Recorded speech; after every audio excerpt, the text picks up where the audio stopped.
हाँ, तो पिछले वीडियो में अपन लोगों ने क्या देखा, एक्यूट इन्फ्लेमेशन का कौन सा पार्ट, सेलुलर वेस्कुलर इवेंट्स। अब अपन लोग क्या पढ़ रहे होंगे, सेलुलर इवेंट्स। ये ज़्यादा टफ होता है और इसी को याद करना पड़ेगा। तो देखो वेस्कुलर इवेंट्स में क्या क्या आया था, ये जो कॉन्स्ट्रिक्शन, वे जो dilation, increased hydrostatic pressure, permeability का बढ़ जाना और फिर ब्लड का स्लो हो जाना, ये पढ़े थे अपन लोग। ये तो सिंपल था, ये सबको याद हो जाता है। याद क्या नहीं होता है, सेलुलर इवेंट्स। तो इसमें बहुत सारे मॉलिक्यूल्स आते हैं, इसीलिए इसको याद करना थोड़ा टफ है। तो चलो चालू करते हैं। पहले इसका जो इंट्रोडक्शन देखे थे ना, उसको एक बार फिर से रिविजिट करते हैं। तो देखो सेलुलर इवेंट्स मतलब क्या, सेल्स के अंदर क्या चेंजेस आ रहे होंगे जो इसको फिर वहाँ तक साइड तक ले जाके डिस्ट्रक्शन करा रहा होगा। तो पहला क्या होता है, मार्जिनेशन। नाम से समझो मार्जिनेशन मतलब क्या, वो अपना बीच में घूम रहा था, अब वो मार्जिन के पास आने लग गया, मार्जिनेशन। फिर देखो ब्लड वेसल के अलोंग रोल करेगा, मतलब क्या, रोलिंग। फिर उसके बाद ब्लड वेसल से चिपक जाएगा, मतलब क्या हो गया, एडिशन। अब चिपकने के बाद वो वहीं थोड़ी रहेगा, उसको तो जाना है टारगेट साइड पे, तो उसको क्रॉस करेगा, मतलब क्या, ट्रांसमाइग्रेशन। ट्रांसमाइग्रेशन हुआ, यहाँ पे एक्स्ट्रा सेलुलर स्पेस में आया। अब यहाँ पे क्या, वो एक डिटेक्टिव की तरह काम करेगा, वो सूंघेगा कि कहाँ पास से आ रहा है केमिकल, मतलब क्या, कीमोटैक्सिस, केमिकल को पीछा करेगा और जहाँ पे साइट है वहाँ पे पहुँच जाएगा, और जहाँ पहुँचा फिर वहाँ पे जाके डिस्ट्रक्शन करा देगा, मतलब फेगोसाइटोसिस। तो इन सिंपल क्या हुआ, मार्जिन के पास जाना मतलब मार्जिनेशन, फिर रोलिंग, एडेशन, ट्रांसमाइग्रेशन, कीमोटैक्सिस और फेगोसाइटोसिस, सिंपल। तो देखो पहला पढ़ते हैं। पहला क्या है, मार्जिनेशन। तो देखो सिंपली अगर नॉर्मल अपनी बॉडी होती है ना, कोई इन्फ्लामेशन अगर नहीं हो रहा है, तो ब्लड का फ्लो क्या होता है, axial blood flow of blood होता है। मतलब क्या, जैसे मान लो ये ब्लड वेसल है ना, तो यहाँ पे ये अपना सेंटर के थ्रू जा रहा होगा, प्लाज्मा पेरिफेरी में होगा, समझे। तो वही सेंट्रल स्ट्रीम ऑफ आरबीसी और डब्ल्यूबीसी होगा, और प्लेटलेट्स बाहर की तरफ होंगे। जबकि जब इन्फ्लामेशन होता है ना तो उल्टा हो जाता है, मतलब क्या, डब्ल्यूबीसी और आरबीसी पेरिफेरी की तरफ आ जाएंगे और प्लेटलेट बीच में रह जाएगा, समझे। तो ये अपना मार्जिनेशन किस वजह से हुआ, क्योंकि अपना रिवर्सल हो गया, किसका, एक्सियल फ्लो ऑफ ब्लड का, सिंपल। दूसरा अपना क्या था, जब मार्जिन पे पहुंच गया तो फिर रोल करने लग जाता है, मतलब क्या, रोलिंग हो रहा है। तो रोलिंग क्यों हो रहा है, वो ये देखो, रोलिंग अपन लोग फ्रिक्शन पर है ना, limiting friction, static friction, rolling friction. तो रोलिंग फ्रिक्शन समझते हो ना, धीरे धीरे घूम रहा है वो, मतलब क्या, बेसिकली बॉन्ड बना रहा है, फिर टूट जा रहा है, फिर बना रहा है, फिर टूट जा रहा है। तो इसलिए वो हर, और ब्लड के साथ साथ आगे बढ़ रहा है, तो इसलिए लगता है कि रोल कर रहा है वो। तो रोलिंग क्यों होता है, वीक बॉन्ड्स के कारण। क्यों, ट्रांजिएंट बॉन्ड बन रहा है डब्ल्यूबीसी और एंडोथेलियल सेल्स के बीच में, वो बार बार टूट जा रहा है, तो नया बॉन्ड बन रहा है, समझा। तो अब हम तीसरा वाला पार्ट क्या है अपना, एडिशन। तो देखो एडिशन देखते हैं, तो इसमें कैसा बॉन्ड बन रहा था, वीक बॉन्ड। अब एडिशन वाले में कौन कौन सा बॉन्ड बन रहा है, स्ट्रॉन्ग बॉन्ड। तो स्ट्रॉन्ग बॉन्ड किन के बीच में बन रहा होगा, आ कौन रहा है यहाँ पे, डब्ल्यूबीसी, किसके पास आ रहा है, एंडोथेलियल सेल्स के पास। तो फर्मर बॉन्ड बन रहा है किनके बीच में, डब्ल्यूबीसी और एंडोथेलियल सेल्स के, ठीक है। तो इसमें एक स्पेशल मॉलिक्यूल का इस्तेमाल होता है, कौन सा मॉलिक्यूल, कैम। कैम का फुल फॉर्म क्या होता है, सेल एडिशन मॉलिक्यूल, सिंपल। तो वही अपना कैम याद कर लो। अभी अब देखो दिक्कत है यहाँ पे, हो सकता है कि दिक्कत हो याद करने में, मैं कोशिश करूँगा समझाने का, पर जितना हो सके देखते हैं, ट्राई करते हैं कितना होता है। तो देखो अपने स्टेप्स क्या था, बेसिकली रोलिंग और एडिशन, इन्हीं में ना अपना काम आ रहा था ये सब। क्या ये वीक बॉन्ड्स में ये क्या, C M, cyclic addition molecule, basically addition में काम आता है। तो देखते हैं कहाँ पे काम कैसे आ रहा है। तो देखो हो क्या रहा है, अपने एक सिंपल सा बेसिक समझाता हूँ। ये देखो अपना ब्लड वेसल है ना, ये अपना ल्यूकोसाइट है, ठीक है ना। तो इसके ऊपर एक मॉलिक्यूल होगा, और ये एंडोथेलियल सेल्स है, इसके ऊपर एक मॉलिक्यूल होगा। तो ये दोनों एक दूसरे से ना बाइंड करेंगे, तभी अपना क्या बन जाएगा, स्ट्रॉन्गर बॉन्ड्स बन जाएगा, ठीक है ना। तो देखो आप लोग क्या पढ़ रहे हैं, ल्यूकोसाइट के मॉलिक्यूल के ऊपर कुछ अपना ये सब होंगे सेल एडिशन मॉलिक्यूल, और एंडोथेलियल सेल्स के ऊपर कुछ मॉलिक्यूल्स होंगे, तो अलग अलग होते हैं। जैसे मान लो देखो रोलिंग के लिए कौन दोनों के बीच में बॉन्ड बनना चाहिए, देखो सिया से याद करो, सियाल लुइस एक्स, ठीक है ना, सिया से। और एंडोथेलियल सेल्स पे कौन सा होना चाहिए, सेलेक्टर बोर्ड, देखो ये क्रिकेट सेलेक्टर बोर्ड से मैंने याद करवा दिया है, पी सेलेक्टिंग, ठीक है ना। अभी अपन लोग ऐसे क्रॉस लिंकिंग भी करेंगे तो उससे याद करना आसानी होगा। तो पहला क्या हुआ अपना, रोलिंग। तो रोलिंग किसके बीच में हुआ, सिया यहाँ पे लड़की, यहाँ पे एकदम पूरा सेलेक्टर बोर्ड बैठा हुआ था कि अच्छा है कि नहीं। तो सिया लुइस एक्स और पी सेलेक्टिन, ये कौन करा रहा है, रोलिंग में ये दोनों मॉलिक्यूल इस्तेमाल होते हैं। एक और रोलिंग में दूसरा ग्रुप ऑफ मॉलिक्यूल कौन सा इस्तेमाल होता है, वही पी सेलेक्टिन था ना, इसको उठा के इधर ले आओ, तो वो ल्यूकोसाइड पे, ये देखो ये सब ल्यूकोसाइड के मॉलिक्यूल्स है, ये सब एंडोथेलियल्स के मॉलिक्यूल है। तो देखो अब ल्यूकोसाइड्स पे क्या है, एल सेलेक्टिन। और एल सेलेक्टिन किससे बाइंड कर रहा है, कैम, यहाँ पे साइक्लिक एडिशन मॉलिक्यूल मैंने बताया था ना, तो ग्लाइकेम से काम बाइंड कर रहा है, सिंपल। तो यहाँ देखो रोलिंग के लिए अपना दो रिस्पॉन्सिबल है, एक ग्रुप ऑफ मॉलिक्यूल कौन है, सिया किससे बाइंड कर रही है, सेलेक्टर बोर्ड से, मतलब क्या, सिया लुइस एक्स और पी सेलेक्टिन। अब अपन लोगों ने सेलेक्टिन को फिर से इधर उठा के लाया, तो एल सेलेक्टिन किससे बाइंड कर रहा होगा, ग्लाइकेम 1 से, ये याद करना है। कैम तो अपन लोग याद करके आए ना, बस याद क्या करना है, ग्लाइकेम। तो ये अपना रोलिंग में पार्ट हो गया। अब देखो जो रोलिंग और एडिशन दोनों में कॉमन रहता है, उसमें अपन लोग देखते हैं। तो देखो सीआर लुइस एक्स तो अपन लोग पढ़ किया है, सीआर लुइस एक्स और ई सेलेक्टिन, समझे। तो यहाँ पे ई सेलेक्टिन का इस्तेमाल हुआ, ऐसे जा रहा है सेलेक्टिन, पहले पी सेलेक्टिन था, फिर इधर एल सेलेक्टिन था, फिर ई सेलेक्टिन, यहाँ पे सेलेक्टिन ऐसे घूम रहा है। तो अपना रोलिंग रोलिंग दो रोलिंग के लिए जो स्पेसिफिक था वो ये मॉलिक्यूल्स थे, जो रोलिंग और एडिशन में कॉमन थे ये मॉलिक्यूल्स थे।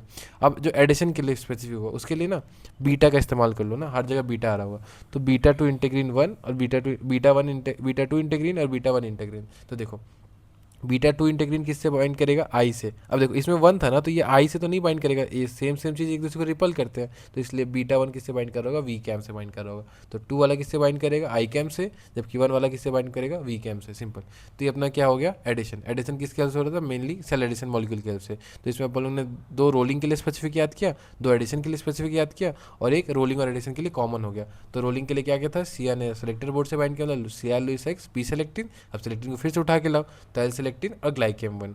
रोलिंग और एडिशन में दोनों में कॉमन क्या था, सी आर लुइस एक्स, और अपन लोग ऐसे घूम के आए तो सेलेक्टिन को जोड़ दिए यहाँ से। और एडिशन में अपना बीटा को इस्तेमाल करना है, तो बीटा अगर टू है तो यहाँ पे वन लगा दो, मैंने कहा आई कैम वन, और बीटा वन है, यहाँ पे वन है तो यहाँ पे वी लगा दो, वी कैम वन। ठीक है, थोड़ा कंफ्यूजिंग होगा पर एक दो बार याद करोगे तो हो जाएगा याद। तो अपना पहला स्टेप क्या था, मार्जिनेशन। मार्जिनेशन क्यों हुआ, due to reversal of axial blood flow. Rolling किस वजह से हो रहा है, वीक बॉन्ड्स की वजह से। एडिशन किस वजह से हो रहा है, स्ट्रॉन्ग बॉन्ड्स की वजह से। अब चिपक गया, अब चिपकने के बाद वो क्रॉस करेगा बाउंड्री, तो देखो ट्रांस माइग्रेशन में क्या, डब्ल्यूबीसी स्केप करता है इनटू एक्स्ट्रा वेलर स्केप, इसमें भी मॉलिक्यूल्स का इस्तेमाल होता है। तो देखो जो ल्यूकोसाइड का मॉलिक्यूल होगा ना, अब देखो इसमें रम ने बना दी जोड़ी, मैंने क्यों लिखा है, क्योंकि दोनों के पास जब सेम मॉलिक्यूल होगा तब ट्रांस माइग्रेट कर जाता है। मतलब क्या, पी कैम वन और पी कैम वन दोनों पे होगा ना, तो उसके हेल्प से वो ट्रांस माइग्रेट कर जाएगा। ठीक है ना, कैम तो याद होगी ना, सेल एडिशन मॉलिक्यूल, अंतर क्या है, पी के अपना बाहर भाग गया, तो वही पी कैम वन दोनों जब बाइंड करेगा तो ट्रांस माइग्रेशन हो गया, सेल के यहाँ से यहाँ आ गया ब्लड वेसल्स के बाहर। अब अपन लोग किस पे आते हैं, कीमोटैक्सिस पे। कीमोटैक्सिस मतलब क्या, जैसे देखो ये ब्लड वेसल था, यहाँ पे अपना मार्जिनेशन करके यहाँ पे आया, रोलिंग किया, फिर अपना एडिशन किया, ट्रांसमाइग्रेशन कैसे किया, with the help of P CAM one दोनों बाइंड करके जब हुआ इधर बाहर आया। अब देखो ये एक्स्ट्रा वेस्कुलर स्पेस में आ गया। अब इसको क्या पता है इधर जाना है कि इधर जाना है कि इधर जाना है, तो वो क्या ट्रेल फॉलो करेगा, किनका, मॉलिक्यूल्स का। कि देखो जैसे मान लो ये एक स्पेसिफिक ग्रुप ऑफ मॉलिक्यूल्स होते हैं, ये LIC, इनमें से कोई एक चीज़ को फॉलो करते जाएगा और जहाँ पे डिस्टर्बेंस हो रहा होगा ना वहाँ पहुँच जाएगी, अच्छा यहाँ पे अपने को एक्ट करना है। तो वही डायरेक्टेड अलॉन्ग केमिकल ग्रेडियंट के अलॉन्ग जाते जाता है, केमिकल जहाँ जहाँ है वहाँ वहाँ जाते जाता है। तो कौन से केमिकल के पीछे जाएगा उसको याद करने के लिए क्या तरीका है, LIC। एल मतलब क्या, ल्यूकोट्राइंस, ये सब इन्फ्लामेटरी मीडिएटर्स ही हैं। ल्यूकोट्राइंस, आई मतलब क्या, इसका अपन लोग ने जब वो केमिकल मीडिएटर्स ऑफ इन्फ्लामेशन पढ़ा है ना, उनमें इनको अच्छे से अपन लोग पढ़ चुके हैं, तो एक बार वो वीडियो देख लेना, वो थोड़ा टफ भी है वाला पार्ट, तो उसको अच्छे से देखना। मतलब अपना सबसे टफ पार्ट इन्फ्लामेशन का वही वाला है, तो उसको देख लेना तो याद हो जाएगा। तो देखो LIC, एल का मतलब क्या है, ल्यूकोट्राइंस, ठीक है ना, आई का मतलब क्या है, इंटरल्यूकिन, और सी का मतलब क्या है, कॉम्प्लीमेंट। अगर इतना भी याद कर ली तो ठीक है, अगर डीप में याद करना है तो याद कर दो ल्यूकोट्राइन B4, अब 4 का इंटू 2 तो इंटरल्यूकिन 8, और अपना यहाँ पे 3 का इस्तेमाल कर रहा है, 3 और 5 का, बेसिकली 8 है ना, तो 3 + 5 यहाँ पे 8, तो कॉम्प्लीमेंट C3 है और C5 है, सिंपल। तो ये अपना क्या हो गया, कीमोटैक्सिस, समझ में आया। तो LIC leukotriene, interleukin, complement LTB4, interleukin 8, और कॉम्प्लीमेंट C3 है, C5 है। ये अपना मेजर स्टेप हो गया। अब सबसे जो टफ वाला पार्ट होता है फेगोसाइटोसिस में, इन स्टेप्स में होता है, उनको याद कर लेते हैं, ठीक है ना। तो ये मार्जिनेशन समझ में आया, रोलिंग, एडिशन, ट्रांसमाइग्रेशन और कीमोटैक्सिस, इतना हुआ।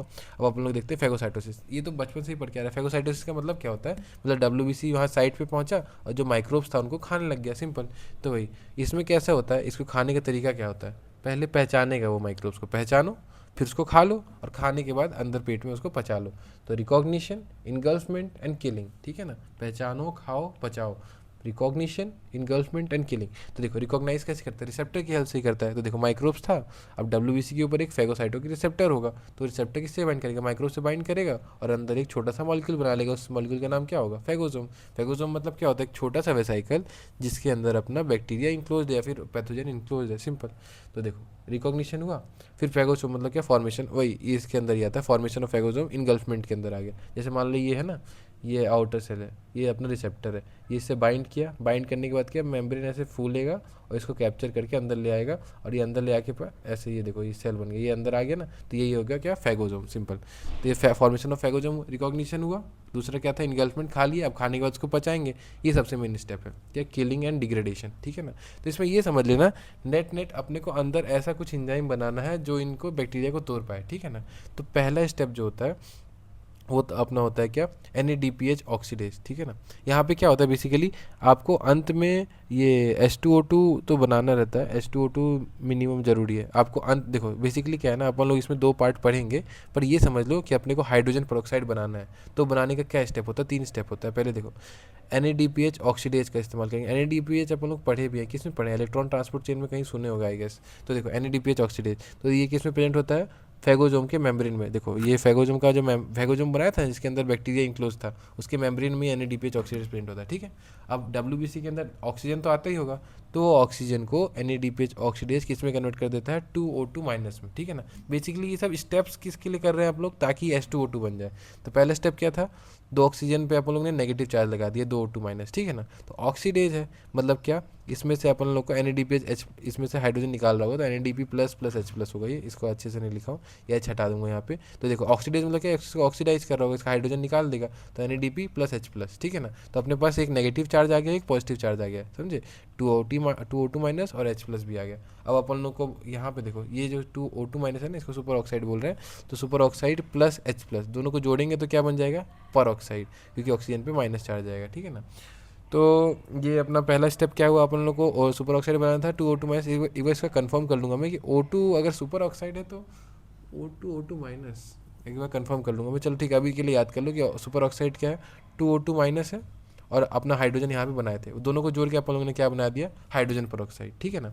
अब देखो डिपेंडिंग ऑन कैसा मैक्रोफेज है, इमेच्योर या मैच्योर, अपन लोग का वेपन बन रहा होगा। जैसे देखो अगर इमेच्योर है ना, तो इमेच्योर के पास इंजाइम रहता है, जबकि मैच्योर वाला इंजाइम फेंक फाक देता है, तो उसमें इंजाइम नहीं रहता है। कौन सा इंजाइम, MPO माइलो पेरोक्सिडेज, ठीक है ना।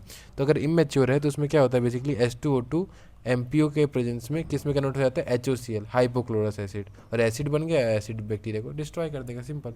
तो समझे।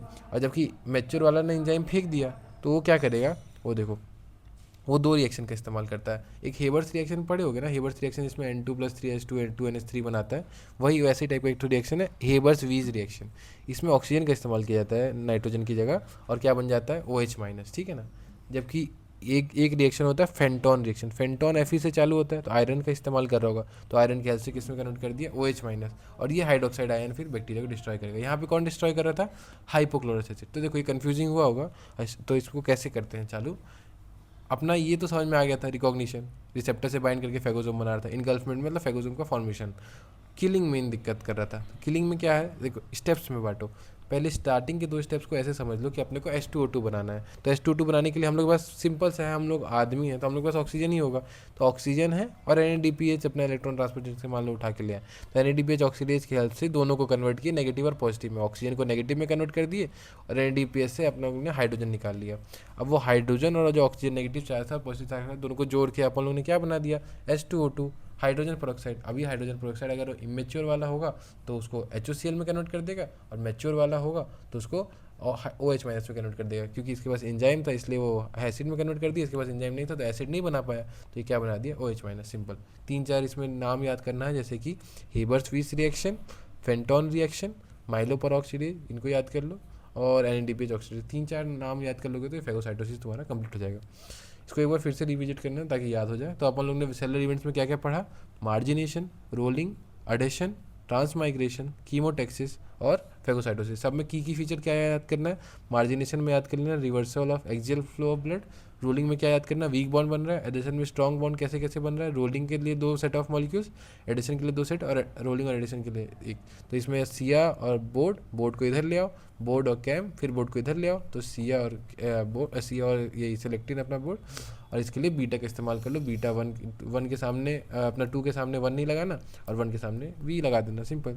और माइग्रेशन में आप लोग ने रब ने बना दी जोड़ी, याद कर लो, मतलब PKM1 के सामने PKM1, और कीमोटेक्सिस में LIC का इस्तेमाल किया गया है, ल्यूकोट्राइन्स, इंटरल्यूकिन, कॉम्प्लीमेंट, सिंपल। और फेगोसाइटोसिस में तो अपन लोगों ने रिसेप्टर से बाइंड करा, इनगल्फमेंट हुआ, किलिंग में 3 स्टेप्स को याद कर लेना, हाइपोक्लोरस एसिड और अपना हाइड्रोक्साइड की हेल्प से किलिंग हो रहा है, सिंपल।